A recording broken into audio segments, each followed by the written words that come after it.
আসসালামু আলাইকুম। আলহামদুলিল্লাহ, এই পর্যন্ত আমরা যতবার কোয়েল পাখির বাচ্চা ফুটিয়েছি তার মধ্যে এবারই সর্বোচ্চ বাচ্চা আমরা ফুটিয়েছি। আগে যে কোয়েল পাখির বাচ্চাগুলি এখানে ব্রুডিং করা ছিল, ওই বাচ্চাগুলি বিক্রি করার পর এই জায়গাটাতে নতুন করে এই কোয়েল পাখির জন্য আমরা ব্রুডিং সিস্টেমটা আবারও চালু করতেছি, যাতে করে নতুন যে কোয়েল পাখির বাচ্চাগুলি আজকে ফুটবে ওই বাচ্চাগুলিকে আমরা এখানে রাখতে পারি। কারণ আমি আগেই বলেছি এবার আমরা সর্বোচ্চ পরিমাণে বাচ্চা পাবো বলে আশা করছি। আলহামদুলিল্লাহ, এ কারণে এই ব্রোডারটাকে আমরা অনেক জায়গা নিয়ে অনেক বড় করে তৈরি করতেছি, যেহেতু এখানে আমাদের অনেকগুলি বাচ্চা একসাথে দিতে হবে। কাজগুলি করার ফাঁকে আমরা দেখে নিচ্ছিলাম যে বাচ্চাগুলি ফুটেছে কিনা। তো দেখলাম যে একটা বাচ্চা ফুটেছে, তার কিছুক্ষণ পরেই মানে ঘন্টা 3-4 পরেই দেখলাম যে সমস্ত বাচ্চাগুলি ফুটে ফুটে বের হচ্ছে। মাশাআল্লাহ, এই সময় আমাদের মূল কাজ থাকে বাচ্চা যখন ফুটে ফুটে বের হয় এর মাঝেই আমাদেরকে বুডারটা তৈরি করে রাখতে হয়, মানে নিচে তুষ দিয়ে তারপরে ছালার বস্তা দিয়ে এগুলো দিয়ে বুডারটা তৈরি করে তারপর এটা তাপ দিয়ে রাখতে হয়। অর্থাৎ মানে ইনকিউবেটর মেশিন থেকে যে তাপটা নিয়ে ওরা বের হয় ওই তাপটা আমরা এই বুডারের মধ্যে দেওয়ার চেষ্টা করে, যাতে করে ওদের সার্ভাইভ করতে কষ্ট না হয়। তো যাই হোক, আলহামদুলিল্লাহ, তুষ দেওয়ার পরে এটার উপরে আমরা ছালার বস্তা দিয়ে দেবো এবং তাপটা দেখার চেষ্টা করবো যে তাপটা ঠিকঠাক মতো এখানে আসতেছে কিনা। তো এটার জন্য আমি নিজেই শুয়ে পড়ে টেস্ট করতেছিলাম যে এই তাপটা নিচ পর্যন্ত আসতেছে কিনা, কারণ এখানে যেহেতু সেন্সর লাগানো থাকে উপর থেকে তাপ কন্ট্রোল করা যায়। তো যাই হোক, এই কাজগুলি করতে করতে আমাদের এই কাজটাও কমপ্লিট হয়ে গেছে। এর ফাঁকে আমাদের কিছু জিরো বাচ্চার অর্ডার ছিল, কয়েকটা ভাই আমাদেরকে বলছিলেন, তো তাদের বাচ্চাগুলি আগে দিয়ে দেবো এবং বাকি যে বাচ্চাগুলি আছে এই বাচ্চাগুলিকে আমরা বোর্ডারের মধ্যে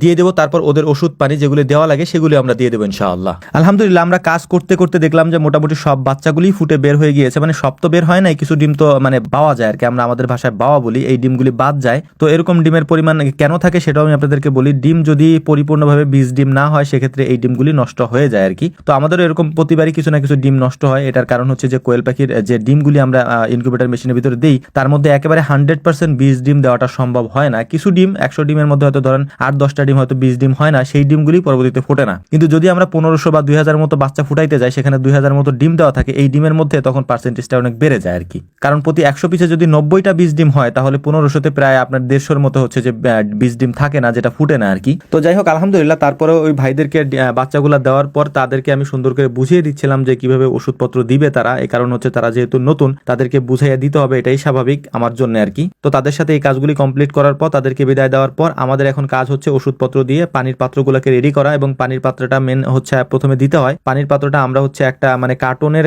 যে খাপ থাকে ওইটার উপরে দেই, যাতে করে ওই পানিটা নিচে না পড়ে, যাতে ওদের ঠান্ডা না লাগে আর কি। তো সুন্দর করে সবগুলা বোতল আমরা ভিতরে সাজিয়ে দেবো। সাজিয়ে দেওয়ার পর তারপর মূলত হচ্ছে এই বাচ্চাগুলিকে আমরা বের করবো। এখান থেকে বের করে এই বাচ্চাগুলিকে সুন্দর করে আমরা ভিতরে ঢেলে দিব আর কি। ঢেলে দেবো এই কারণেই, কারণ এই বাচ্চাগুলিকে যদি আমরা একটা একটা করে দিতে যাই তাহলে এই বাচ্চাগুলি ঠান্ডা লাগতে পারে। কারণ আমরা তেমন বেশি সময় আমরা নেই না, খুব দ্রুতই এই বাচ্চাগুলিকে বোর্ডারের মধ্যে দিয়ে দিই, যাতে তাপটা ঠিক থাকে। অর্থাৎ যে তাপ নিয়ে ওরা বের হয়ে আসে ওই তাপটা যেন ওই বোর্ডারের ভিতরে যাওয়া ওরা পায়। তো আলহামদুলিল্লাহ, বাচ্চাগুলোকে আমরা মেশিন থেকে বের করার পরে দেখতেই পাচ্ছেন, একটু মাশাআল্লাহ বললেন আর কি। আমি সবাইকে অনুরোধ করি, কারণ এই কারণে মূলত আমি গরুর ভিডিও দেওয়া বন্ধ করে দিছি, মানে বন্ধ করে দিছি বলতে কমাই দিছি আর কি। কারণ আমার অনেক সমস্যা হয় বা মানুষের অনেক বদ নজর লাগে, এটা আমি বারবারই আপনাদেরকে বলি। একটু মাশাআল্লাহ বললেন। বাচ্চাগুলোকে সুন্দর করে আমরা নামিয়ে দিচ্ছিলাম হচ্ছে ব্রুডারের ভিতরে। আপনারা দেখতেই পাচ্ছেন কি সুন্দর করে আলতো করে আমরা ওদেরকে নামিয়ে দিচ্ছিলাম এবং বাচ্চাগুলি দেখতে মাশাআল্লাহ অনেক কিউট হয়েছে। যেহেতু আমাদের কোয়েল পাখির ডিমগুলা সাধারণ কোয়েল পাখির তুলনায় একটু বড় হয় আর কি, সাইজে একটু না ভালোই বড় হয়, যে কারণে বাচ্চাগুলো বড় বড় হয় আর কি। মানে জিরো বাচ্চা সাইজ এত বড় হয়, এটা আসলে অনেকে দেখে অবাক হন। তো এটার একটা কারণ আছে, সেটা হচ্ছে আলহামদুলিল্লাহ আমাদের কোয়েল পাখির ডিমগুলা সাইজ একটু বড় হয়, এটার কারণে হচ্ছে এটা হয়। আর আমি আপনাদেরকে আগেও বলছি যে আমাদের যে কোয়েল পাখির ডিমগুলা এগুলো যে আমাদের যে সাজটা থাকে যেটার মধ্যে আমরা সাজাই ওইটার মধ্যে ঠিক মতো পড়ে না, কারণ হচ্ছে যে বড়, এই কারণে ওই সাজটার যে সাইজটা ওইটার মধ্যে ঠিক মতো পড়ে না আর কি। তো যাই হোক, আলহামদুলিল্লাহ আমাদের কাজটা মোটামুটি কমপ্লিট। এখন এটাকে সুন্দর করে ঢেকে দিয়ে তারপর আমরা আমাদের কাজ আজকের মতো এখানে সম্পূর্ণ করব। এবং উপরে আমরা দেখতে পাচ্ছিলাম যে আমাদের যে